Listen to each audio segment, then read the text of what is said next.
How are innovative modern CIOs managing the challenge of data? We're speaking with Lance Ralls, who is the Global Chief Information Officer at Belkin. I want to say a huge shout out to Nutanix for making CxOTalk possible. Tell us about Belkin and tell us about your role. Belkin International has been around for 36 years.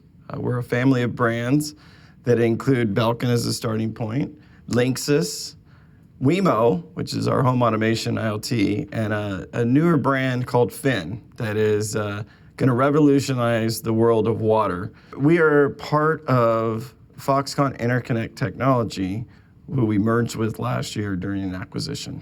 The role of the CIO is changing dramatically. From your perspective, what's going on? How is that role evolving? Back in the 70s and 80s, we were talking mainframe, we were getting into all the nitty-gritties of the client server in the 90s.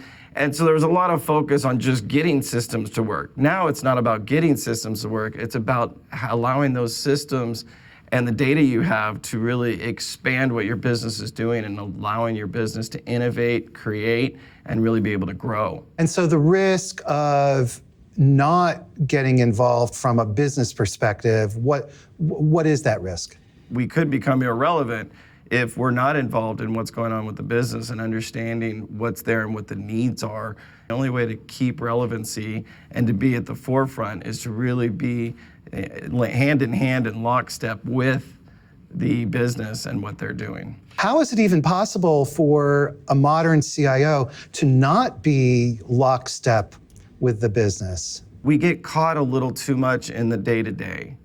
There's always a fire, there's always something going on from a technology perspective. You can't speak just tech to the business. You have to say, I always say I'm a bilingual CIO, and I think not enough CIOs are bilingual, and we try to just talk tech, we try to talk tech jargon, and sometimes the business doesn't quite understand what we want. And then they don't want to invite you to the business meeting because they're like, look, he's going to talk a bunch of Latin, I don't understand it, so we're just not going to have him here as part of the conversation. What's the underlying dynamic that drives that conversation to be not about business or using too much technology jargon? When I came in here, our team, every one of our goals on our team had what they call an SLA, service level agreement. If you ask the business what that is, they probably couldn't tell you what SLA stood for, and they certainly didn't know what it means to them as a company. So as an example, we moved to an NPS score, which is Net Promoter Score, which our business uses to see how well we're doing with our external customers and consumers. And that's something they understand. So now we have an NPS score to our internal customers of how well we're doing, and that resonates with the business, and they understand what that means. How did you come up with that concept? I mean, that's a pretty unusual way to think about IT. And really, it came from, how does our business operate and how can we start to modify things to operate in that? And so the NPS just came to me as, this is something we need to do and we need to operate this way. It also changed the mindset of my department, because when I first got here, you could make an SLA and sometimes that would still not satisfy the customer because they're like, well, that should have taken an hour and it took 3 days and yes, you met your SLA, but it doesn't help me. Whereas there is other situations where they know something's going to take 5, 6, 7 days, it's complicated, and we come in and do it in 4 days. Well, we missed our SLA, but they're extremely happy and proud of, wow, we got this done a lot faster than I thought, and I can go off and do my business. And so that shift in even mindset of my department focus on the customer experience versus some SLA nuance has really helped us shape better customer service to our internal stakeholders. So it sounds like you're thinking about IT as what, a marketing function, or a part of your job is marketing? Is that? It is absolutely part of the job to market what we do, to make sure people don't think of us as just back office, but really providing solutions. And you hit it perfectly, Michael, in the sense that when I am thinking about what to do, I am thinking about our end customers and our end consumers, but I have to focus on our internal employees, because if I service them well, then they can service our end customers and consumers well. And so that is a focus of ours, is to make sure we're serving our internal stakeholders extremely well so that those external stakeholders and our customers are happy with their experience. So I'm hearing three different things. Number one is the core activities that IT performs as a function. Yep. Number two, your relationship to your external stakeholders, external to IT, namely the people that primarily that work at Belkin. Yep. And then number three are your folks inside IT. That's exactly correct. You've got to be able to do the blocking and tackling, as they say in IT. You've got to make sure your systems are up, running, functioning the way they are. But once you have that, then you can really pull the playbook open and really start doing more and more with the business and tackle more value-add opportunities with the business. Lance, elaborate on that. How does the product mix of Belkin and the timing of your releases affect IT?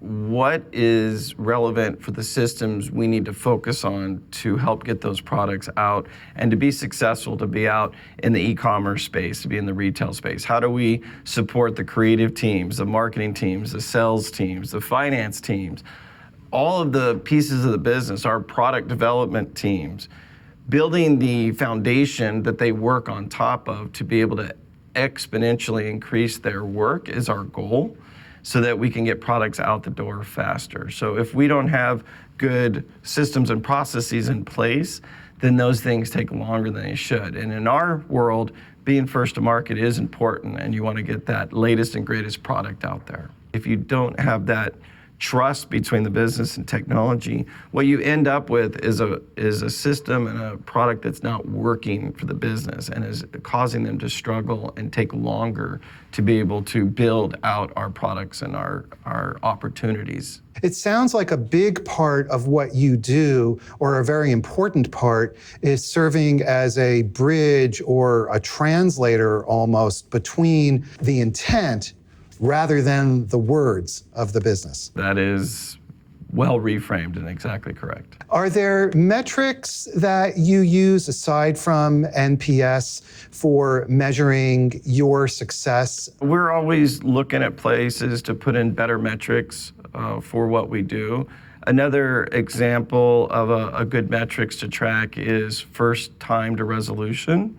So I'm a big believer in it's okay to fail. You try not to constantly fail, of course, but you want to learn from your failures and learn quickly.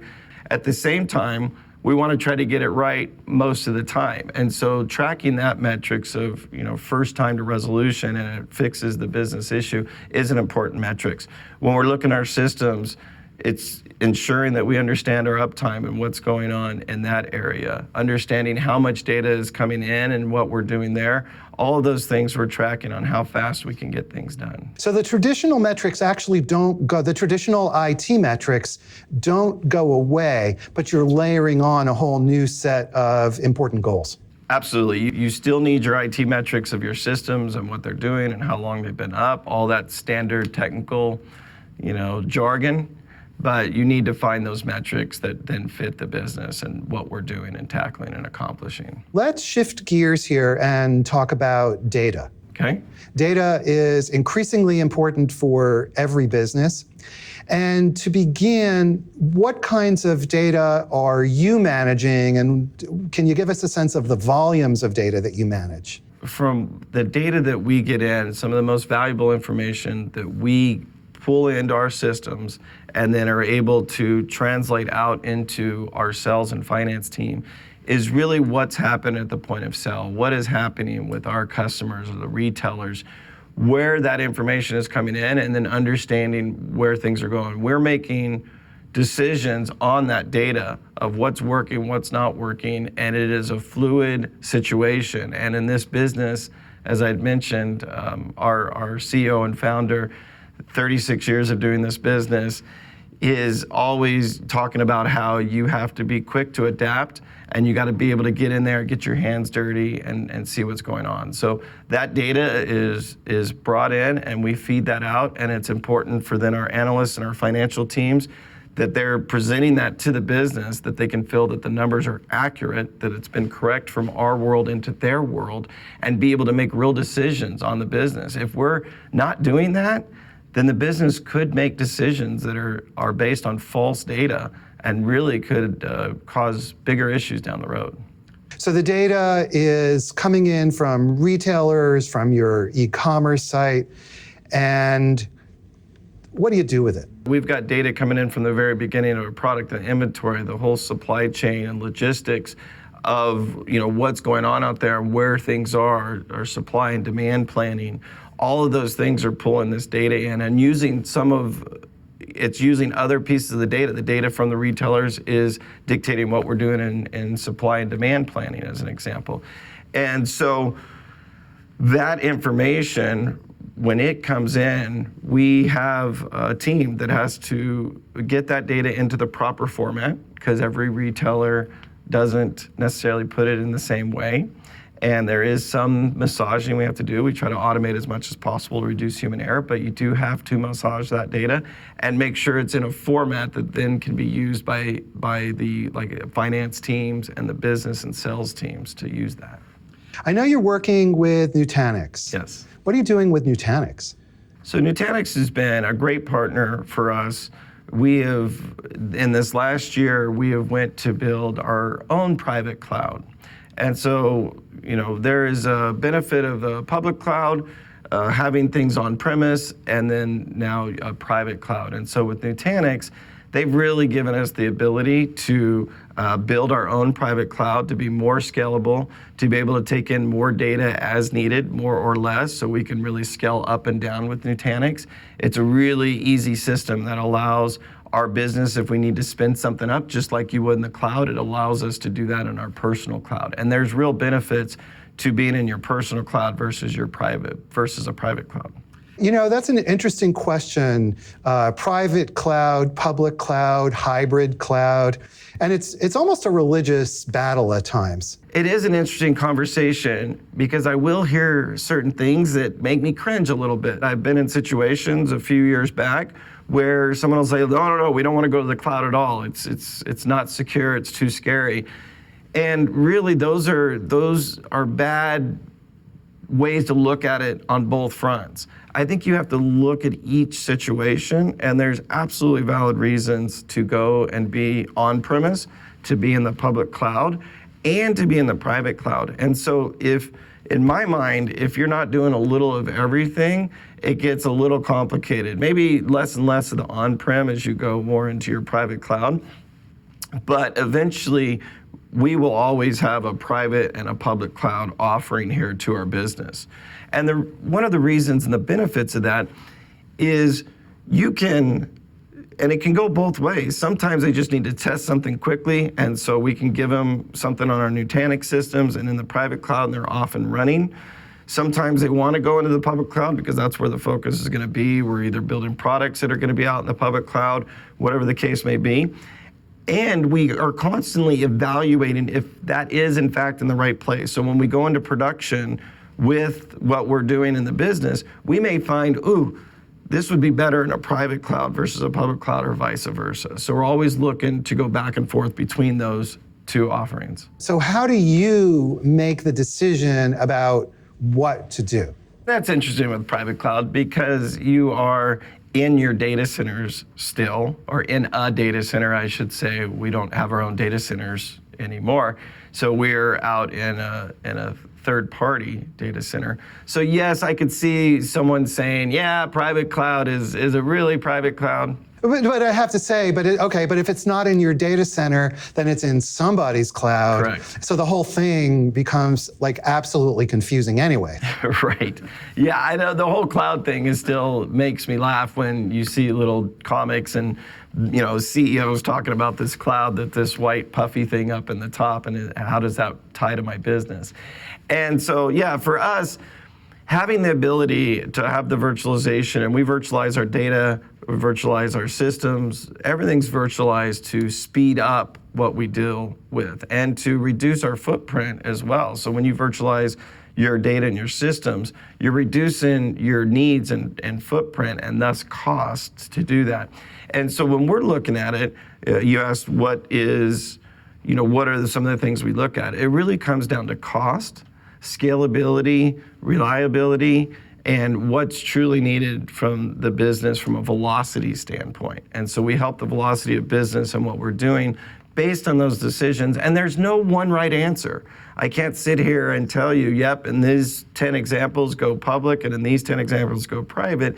You really have to look at each situation and decide, yep, this is the reason we're gonna go. And we're going to give up maybe some costs, but it's going to be more scalable and reliable, and we're just not sure where the business is going to be. And then you have other times where it's like, okay, this is pretty stable. We feel like it can be and sit in this environment at a relatively good cost and good reliability, and so we're comfortable with where that's at. Can you summarize this equation? There's so many components, but can you give us directionally thoughts or advice on how to assemble this equation? Yeah, just like any equation, you have to understand how many variables you have, and hopefully you have all but one of the variables so you can solve the equation. Sometimes you don't. And so what you have to do is at times do your best work and a bit of best guess on here's the 6 or 7 variables, and examples again would be cost, understanding the business. Are we going to be, you've got these big companies out here now that start from nothing and all of a sudden blow up into the unicorn and overnight success. So they had to anticipate that or they wouldn't get there. And so you have to have a little bit of a crystal ball. You got to understand where you're going from a cost and reliability standpoint, again, understanding the business. And then you take your best guess today. Well, one very important question is the data. How do you decide where to put your data?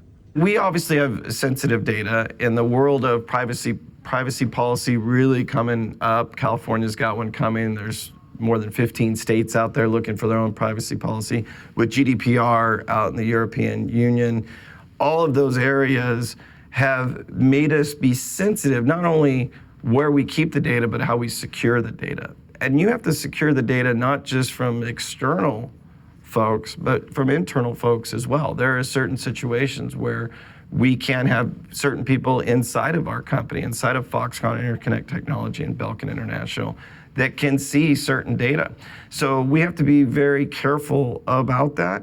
Virtualizing the data allows us to mask the data, and we keep that data in our private cloud, where it's very well managed here. Not saying the public cloud can't secure that data, but we're very sensitive to controlling that sensitive data and not having as much PII and data in the public cloud. Lance, we began this conversation with a discussion of the changing role of the CIO.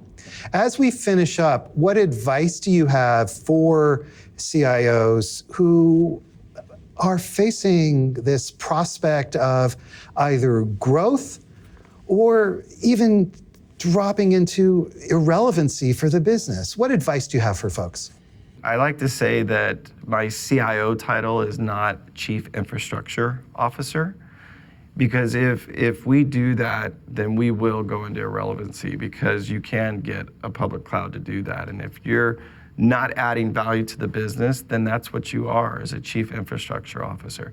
And so I really focus my team on what was a CIO to start? That was to be a Chief Information Officer. You are to manage and be responsible for the information that your business is using and relying on to make decisions. And quite frankly, as I'd mentioned earlier, if you're not having a good conversation with your marketing team and understanding how the creative mind works and how they're looking at things, and you're not having a good business conversation with your sales team, your finance team, your product team, then you're not allowing those teams to do what they do best. My biggest advice there is the only way to get in the conversation is to start speaking their language. And a creative person and a finance person and a business person and a product development person are all going to talk a different language. And so whether you're talking to an engineer, a creative, a marketer, a salesperson, a finance, you got to be able to find a way to weave your technology conversation and message into their language to have a real genuine conversation. And what that leads to when you do that and you try to work in that operation is that you build trust with them. And then your team trusts you internally because you're speaking to them, you're speaking to the business, they're hearing the message from the business. Communication into my IT department is extremely valuable. They often will say that we didn't know that was going on. We didn't understand why we were doing this. And by providing that information both to my internal team and to the business, it allows us all to be on the same page and drive forward in this day of innovation. So successful IT, therefore, actually is about successful communication. That is well stated. If you're not communicating, you mentioned it earlier, if you're not marketing, you're not branding what IT is doing, then you're not going to be successful. You're going to be a chief infrastructure officer, and you're going to be irrelevant in very short time. Lance Ralls, Global Chief Information Officer of Belkin. Thank you so much. Thank you. Appreciate it.